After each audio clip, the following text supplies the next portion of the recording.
Bloomberg Tech Asia is live with Sherry On in Tokyo and Annabelle Droulers in Hong Kong. Welcome to Bloomberg Tech Asia. I'm Annabelle Droulers, and welcome to this episode where we're going to be talking about one of the most talked about topics in Asia Tech this year, and that is, of course, China's semiconductor ecosystem, because it's captured the attention of traders. And we've seen that, of course, this money that's been pouring into names like the chip designer Cambricon, foundry plays like SMIC, Wang as well. But from on the ground in China, we just had this commitment or reaffirmation from the Beijing government that they do want to focus on building out that self-reliance, self-sufficiency in the semiconductor ecosystem following the fourth plenum. From an investor perspective, it's very, very difficult to assess still, though, because you've got a lot of these names that are held privately and the ecosystem is vast. You can see here chip designers, you've got the foundry plays, you've got the OSATs, the in-house chip efforts we see from the likes of Alibaba, BYD or Baidu as well. So that is going to be certainly, we break it down in this episode for you as well. But the behemoth, of course, that we talk about is Huawei. And this is China's chip champion. It's a company that very much dominates the landscape as well. It made waves back in 2023 when it put out a smartphone processor that many thought was impossible. But at the same time as well, it sort of underscores the challenges that are facing the ecosystem as well, because it's still stuck at 7nm technology, and it's pursuing a different type of chip architecture to circumvent those US export restrictions in place. So, with all of that in mind, let us get into the key question of this episode, and that's going to be looking at the hype. As I said, the hype that we see in China's chip industry, does that match the reality of what we see on the ground? But let's bring in our guests. We've got Morningstar equity analyst Phelix, also the Futurum Group Research Director for Semiconductors, Supply Chain and Emerging Tech, Wang, joining us as well. But Phelix, I'm going to start with you this morning. So why do you think we've seen such an uptick in interest in China's semiconductor industry over the past few months? Okay, so to start with, the semiconductor industry is a very cyclical industry. So when demand is weak, interest is generally low. But with the advent of AI and some recovery in automotive and industrial chips, we've seen interest start to pick up a few months ago, starting with more institutional investors. Then as the trade gains momentum, the cycle swings upwards, then we'll gradually hear more interest from retail investors and also some non-tech-focused investors as well. So Ray, I'll bring you in here as well, because we just discussed there, where we showed some of the names and how many different ones there are on the landscape. But which ones in particular are showing the most promise to you right now? Yeah, I mean, currently, apparently, foundry company like SMIC and Huawei has been having a lot of upsides, as we are seeing over the past 6 months, I would say, given the strong demand from both industrial, consumer electronics, as well as some of the contribution from AI. I think that's the way I'm seeing, and particularly given the fact that SMIC is basically the only advanced, semi-advanced node foundry that currently based in China. And given the fact that most of the Chinese customers right now won't have the access to the more advanced chips, above 7nm from TSMC, Samsung, Intel, that will potentially give a lot of upside for SMIC moving forward, as long as they can address yield and capacity expansion issues moving forward. And Phelix, you actually track both of those foundries, SMIC and Wang as well. But just to make that distinction, as Ray was alluding to there, both of them can make the legacy nodes, but it's only SMIC that's focusing on advanced AI chips. You do have, of course, a sell rating on both of those stocks, but do you think these are companies that are benefiting from US export restrictions in a way?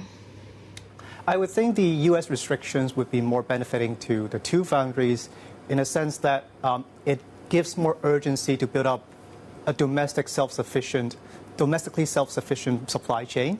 So that means, like it or not, domestic chip customers, the designers, they would have to really work with SMIC and Huawei, on chip designs and also to manufacture their future chip models. But the real reason that underlies our sell rating or one-star rating, to be clear, is that we're more concerned on the cash flows regarding the equipment investment and the pricing power of these foundries. Right now, we've seen these companies running almost at full capacity, but right now the financial performance is still haven't caught up to that, to that level of utilization.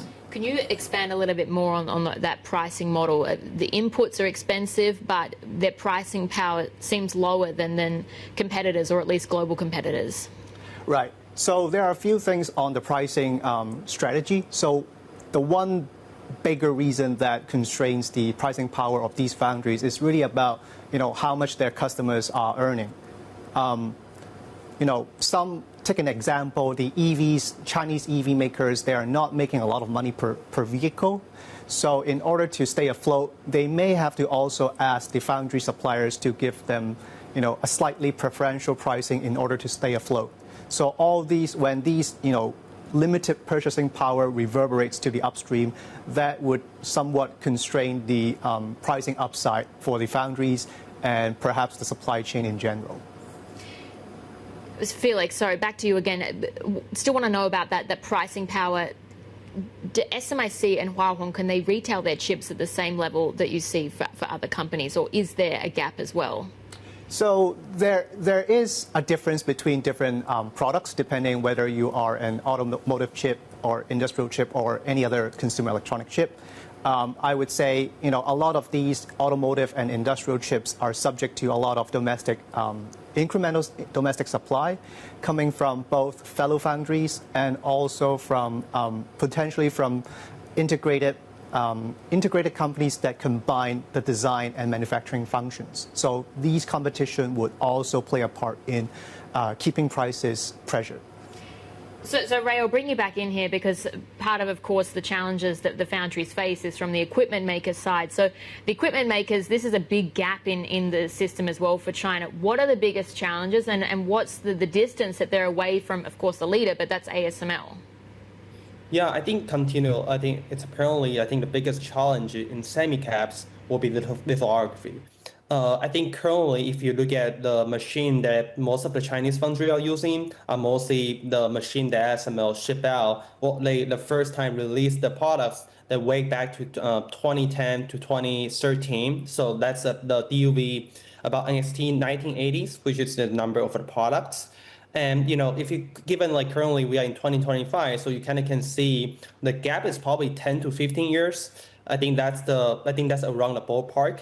And besides lithography, there's other complex semi-caps involved in chip making process. There's etching, there's deposition, there's all kinds of different processes that require different equipment and different equipment vendors, like companies like KLA, right? The Applied Material, Lam Research, those companies are also dominated overall the chip making equipment portfolio. So it's very hard for Chinese companies to step in and to instantly to replace all this demand from the foreign equipment suppliers. It will take a lot longer time for them to replace and or substitute part of the supply chain moving forward. This is particularly given the fact that I think most of the foundry will still prefer the equipment from Western suppliers, given the know-how they have through the chip making process.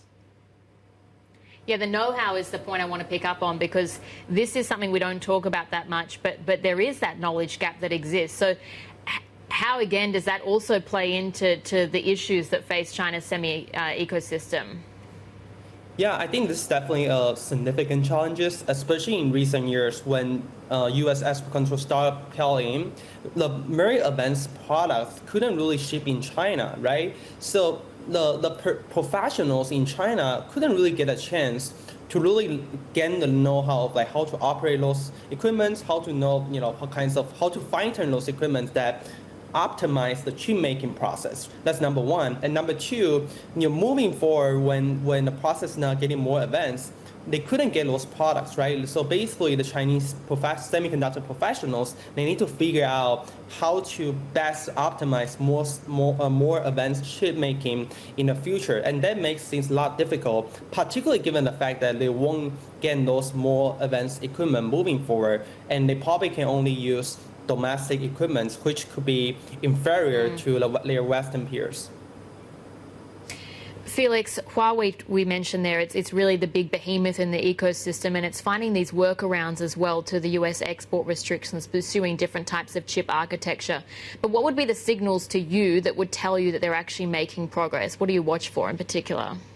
Yeah, I will watch for a couple of things. Well, the first obvious sign would be some of the press releases that Chinese chip makers put out, like whether they would, what kind of chip performance are they advertising, what kind of gains they are talking about, and then we'll also look at the some of the benchmark in performance to see whether the actual performance would measure up to what they advertise, and then we'll also talk with people to say what are the pain points in the supply chain, how much of a performance gap that we're seeing with domestic and international comparable products as well, both on the software side and on the hardware side as well. I think these are the main things that we'll watch out for. And going back to the key question we're looking at, which is the hype and the rally, is it justified? What's your view on that? I think if we're talking about a share price hype, share prices always run forward of fundamentals. If the share price are rallying today, we may see something like in 1 or 2 years' time, but usually there is also a chance that some type of hype will flop. So to really measure results, we are looking at more of a 3 to 5 year time frame for most of the equipment. But for things like lithography, like Ray has mentioned, we are actually looking at more of a 5 to 10 year time frame. And Ray, last question to you here. What's your view on all of the enthusiasm we see as well, and what would stand out to you as the biggest advantages for China's semiconductor ecosystem? Well, I think there's a couple of advantages I'm seeing. Number one, you continue to have a significant, probably the second biggest compute market globally, right? And this is a market that the best chip maker won't be fully be able to compete in the market. So the domestic suppliers, companies like Huawei, Cambricon, they will have much I would say the better environments to compete and try to capture the share of this fast-growing compute market. And that's number one. And number two, I still think China in different segments of the supply chain, they still have a lot of advantage. I think that's the thing that will still continue to leverage, whether it's in networking, whether it's in PCB. Those areas are still very important for AI servers or the components that go into the data center.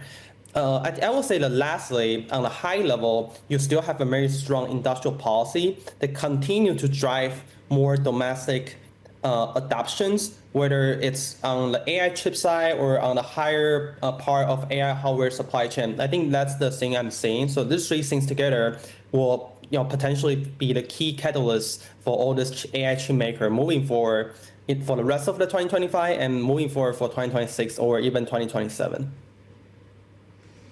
Ray, Phelix, really great insights. That was the Futurum Group Research Director for Semiconductor Supply Chain and Emerging Tech, Ray Wang, plus Morningstar Equity Analyst, Phelix Lee. And coming up, we'll look at where the money's going in China's tech scene as well. We've got the CEO of Snowball Capital, Taylor Ogan, joining us for an insider's take on the next big investment play. So much more ahead. This is Bloomberg Tech Asia.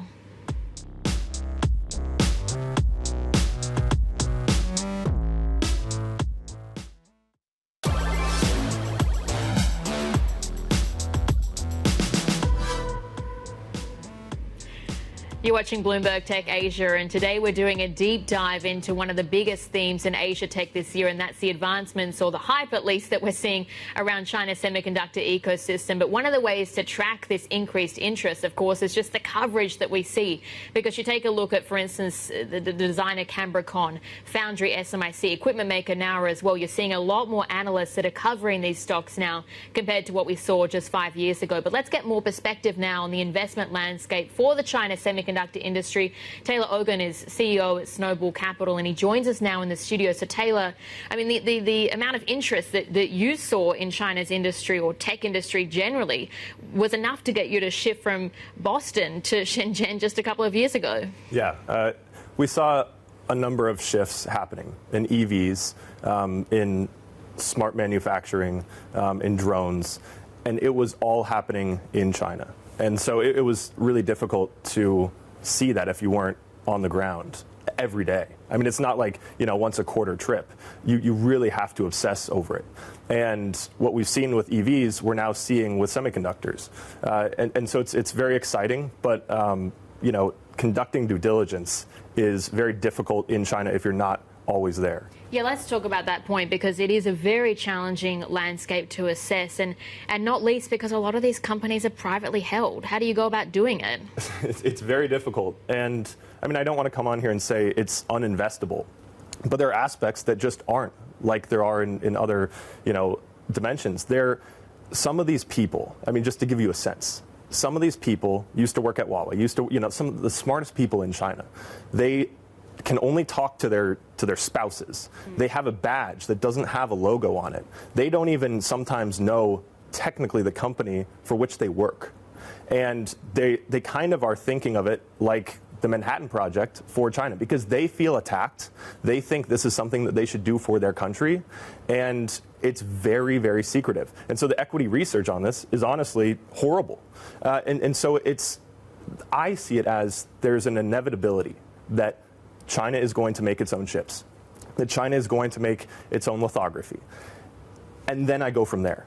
And so it's very different what if, or, it's never going to be the same as NVIDIA. Get past that and just accept what China has done in the past. And they didn't even put a lot of effort into that. I mean, EVs, everyone knows Chinese EVs dominate. But there wasn't that much of a government push. I mean, they wanted the taxis and buses to be electric, and they wanted a push for electrification, but that was done by private companies.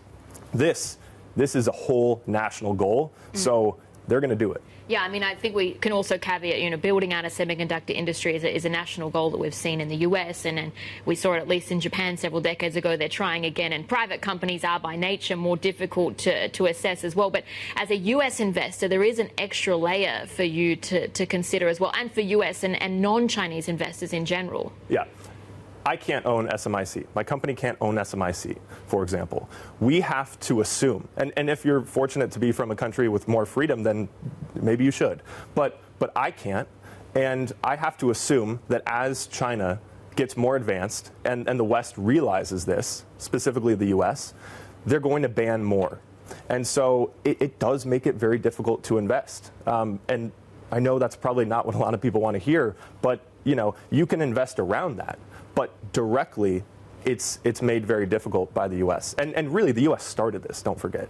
So, yeah, okay, so you can't invest, or you're not personally investing in names like SMIC, but where are you looking then to gain exposure? The demand side. So, again, assuming that they will develop their complete own domestic chips, who is using them?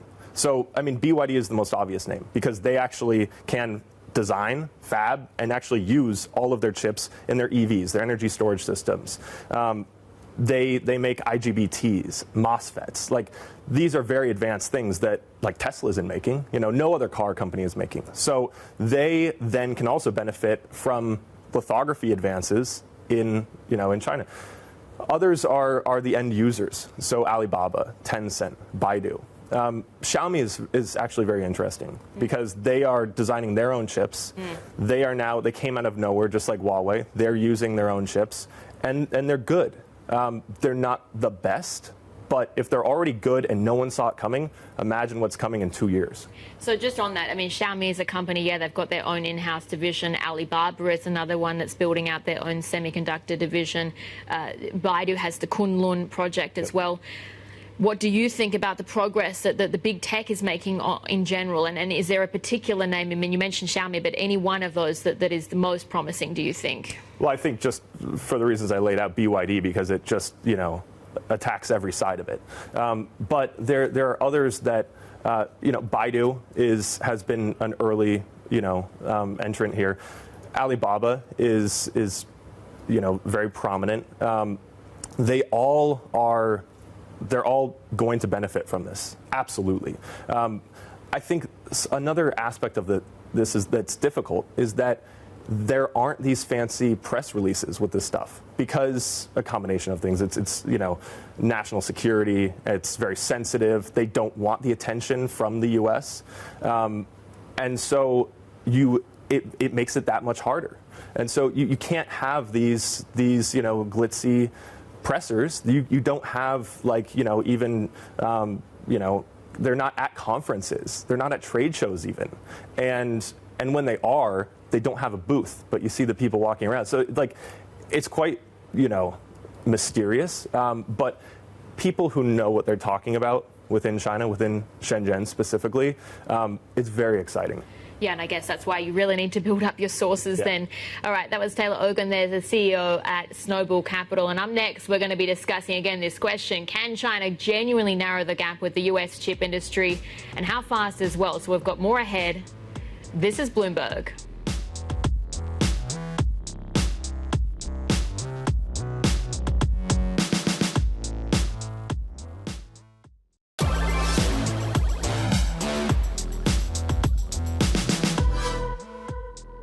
There's no way around NVIDIA at the moment, and so China's in kind of a pickle. This is a strategic advantage the United States has in technology, which is what we've always had, and why I've always been a technology investor in the United States. Cambricon, along with Huawei HiSilicon, is one of the stars for building the entire AI stack for the China ecosystem. And that is where I think it's important you have the entire stack from hardware to software. And what Cambricon has done well is working with the foundries and the software ecosystem players like SenseTime to optimize the stack. There are some Bloomberg TV guests unpacking the efforts by US and Chinese firms to navigate the complexities of the global chip supply chain amid those rising trade tensions between the US and China. And as we've been discussing, we have seen China, or Beijing, reiterating its pledge to continue building out self-sufficiency. We're also seeing really the impact of ongoing US export restrictions that force China to really focus and double down on its domestic semiconductor ecosystem as well. But the key question we've been discussing and we've been talking about is the amount of hype and enthusiasm, interest from investors we've seen in China's semiconductor industry this year. Some of the key takeaways, that, to me at least, from this is that Morningstar, the view is that China is likely, there's really no reason to not think that they can't advance their sector, but they're thinking more of a longer-term horizon, the next 3 to 5 years. Futurum as well, they're looking at better supply chain integration. This is again off those US export restrictions in place, but still the weakness that we see, not just in lithography, but also in know-how. And then Snowball Capital, the CEO, joining us to discuss why this is such a challenging sector for foreign investors, maybe some investment restrictions, plus a lot of these companies still privately held. More ahead. This is Bloomberg.